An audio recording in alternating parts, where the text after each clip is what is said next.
En esas 2 semanas de guerra hemos tenido diferentes miradas del conflicto.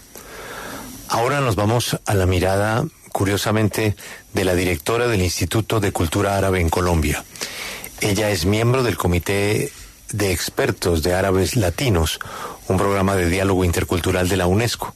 Ella es profesora de Relaciones Internacionales en nuestra querida Universidad del Norte y es magíster en estudios de Próximo y Medio Oriente en la Escuela de Estudios Orientales y Africanos de la Universidad de Londres. Odette Gidi. Doña Odette, bienvenida a la W. Buenos días. Buenos días, Julio y equipo, y a todos los oyentes. 320 objetivos en la última noche en la Franja de Gaza, el enfrentamiento de Israel a los extremistas de Hamas en territorio de Gaza y también la advertencia de la yihad islámica, el Hezbollah también atacando objetivos en Israel, hacen que no se detenga la decisión del señor Netanyahu de una invasión terrestre. Doña Odette, la última petición que hace Israel es que los que no se vayan para el sur en Gaza son considerados terroristas. Y resulta que en esa franja viven 2.300.000 personas. No sé cuántas viven en el norte, pero con cualquier cifra, el sur va a estar aún más congestionado de lo que de por sí ya era. Y a eso agregarle que es muy limitada la ayuda que Israel está permitiendo entrar. Ahí, ¿qué va a pasar? ¿Estamos ante un campo de exterminio?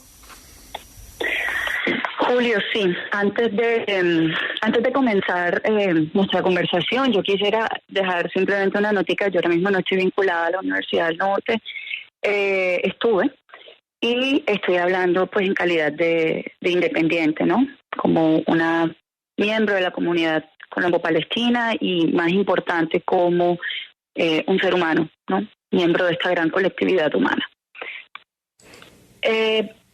Lo que tú dices es cierto. Estamos observando muchísimas y constantes y sistemáticas violaciones al derecho internacional humanitario porque hay una clave y es que está completamente prohibido la transferencia forzosa de población de un lugar a otro.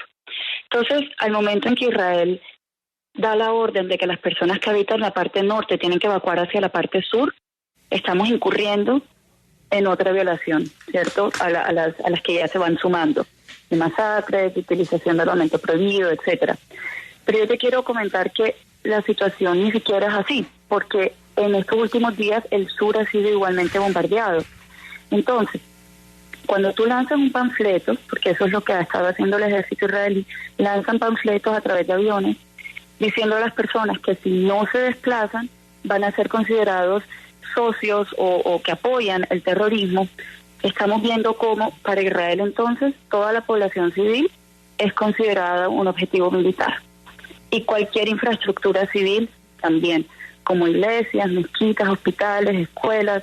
Entonces aquí ya tenemos también otra etapa, ¿no?, de la conversación de hasta cuándo podemos seguir permitiendo tanta impunidad en el marco de leyes de guerra, cuando hemos tenido como humanidad un esfuerzo muy grande por avanzar conjuntamente en la Declaración de Derechos Humanos, en la Convención del Genocidio, en las leyes que protegen a civiles y que regulan la guerra, porque es que hasta en la guerra hay límites.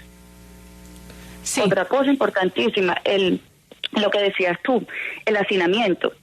Es correcto, si nosotros desplazamos las personas de norte a sur, hay varios problemas. Uno, que es ilegal. Dos, que el sur va a quedar más hacinado, ¿cierto? 3, que hay personas que no se pueden desplazar hacia el sur porque es que ya no hay refugios, ya no hay dónde irse. Y 4, como dices, va a aumentar la densidad poblacional. Gaza es un poquitico más grande que Medellín, tiene 360 kilómetros cuadrados y 2.3 millones de personas. Eso lo hace uno de los territorios más densamente poblados y ya te podrás imaginar las implicaciones que esto tiene para la contaminación, la salud pública, etcétera. Odette, quisiera preguntarle por el papel de la comunidad internacional en todo este conflicto y más específicamente ante los recientes bombardeos de Israel a la Franja de Gaza. ¿Hay algo que crea que pueda disuadir al primer ministro de Israel, Benjamín Netanyahu, de que este no es el camino o que lleve a un cese al fuego?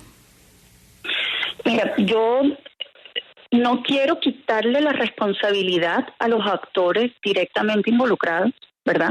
Porque por mucho tiempo hemos visto cómo se ha intentado llegar a la paz, normalizar relaciones, pero sin contar con los palestinos, ¿verdad? Hace unos años vimos una oleada de países en el mundo árabe que empezaron a normalizar sus relaciones con Israel, pero si te das cuenta, en estas conversaciones para normalizar no estaban los palestinos incluidos.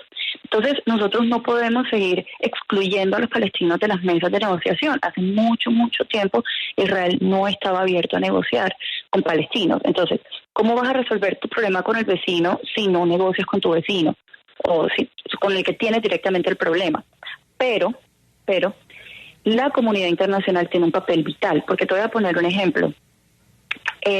Desde 1967 hasta hoy, se ha utilizado 45 veces el derecho al veto de un país en el Consejo de Seguridad de Naciones Unidas en resoluciones que exhorten a Israel a cumplir la normativa internacional, etcétera.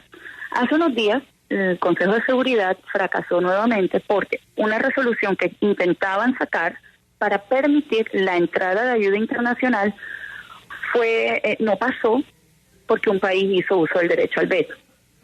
Entonces, nosotros como comunidad internacional tenemos una responsabilidad grandísima, y no solamente los gobiernos, sino también la sociedad civil, los medios de comunicación, porque llegamos a un punto en el que si nosotros no estamos denunciando hoy lo que vemos desenvolverse como un genocidio, según los libros de texto de genocidio, tú te das cuenta que encaja perfectamente, nos estamos volviendo cómplices. Entonces, sí, la comunidad internacional tiene un papel fundamental.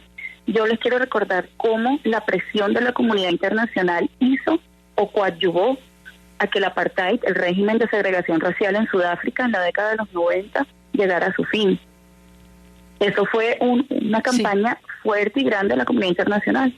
Odette, Hamás es visto como un grupo terrorista, al menos en Occidente. Parece que en la Franja de Gaza tiene mucha aprobación. ¿Cree que estos hechos recientes harán que Hamás sea mucho más poderoso, gane mucha más popularidad en la región, o por el contrario, irá perdiendo fuerza? Pues Hamás es un partido político y también tiene un brazo armado, es considerado una organización terrorista por un segmento del mundo, es considerado una organización de resistencia por otro segmento del mundo. Entonces, dependiendo de la orilla donde nos paremos, yo quiero ser súper clara, y creo que todos, tanto ustedes en la mesa como yo y los oyentes, condenamos la violencia, cualquier sea su proveniencia y su procedencia. Es decir, la violencia nunca se puede justificar y no se debe justificar. Pero si te das cuenta, jamás de los 2.3 millones de palestinos en la Franja de Gaza, cuya mitad son niños, solamente se estima que 20.000 personas están afiliadas efectivamente a Hamás. Entonces, es decir, querer castigar colectivamente una población cuya mitad son niños por las acciones de un grupo, creo que también ahí tenemos un problema. Pero sobre el apoyo, sinceramente, como estamos hoy, creo que ya la conversación no se está centrando en Hamás, ¿cierto? Porque, es decir, por ejemplo, Israel ha intensificado su asedio y sus ataques contra palestinos que viven dentro de Israel y en Cisjordania, y ahí no está Hamás. Entonces nos estamos dando cuenta como esto no es una campaña contra Hamás, sino contra todo el pueblo palestino. Ahora, que salga fortalecido o debilitado va a depender mucho del resultado final de la negociación, si es que hay una negociación. Lastimosamente, por ahí salieron reportes de que Hamás había, por mediación de Qatar, indicado que iba a liberar a 2 mujeres norteamericanas como un acto humanitario. Y según informes, Israel al parecer no aceptó. Según informes, aquí yo no tengo la última palabra. Entonces, no sabemos cómo va a terminar Hamás, pero lo que sí va a cambiar definitivamente es la balanza de poder y el statu quo.